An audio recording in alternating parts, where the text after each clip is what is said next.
स्वामी, दुर्गुण मुळापासून उपटून टाकण्यासाठी ही एवढी छोटी कृती पुरेशी आहे? नामस्मरण हे मनाला शुद्ध करण्याचं शक्तिशाली साधन आहे.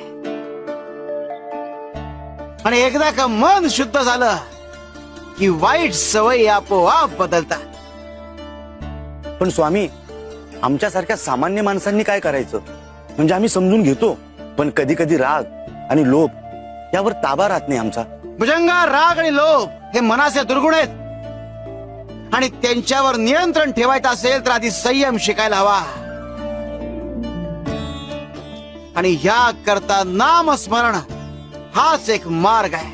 स्वामी, नामस्मरणाने सगळं साध्य होईल, पण माणसाला आत्मविश्वास कसा मिळतो हो? माई, नामस्मरण हे आत्मविश्वासाचं मूळ आहे.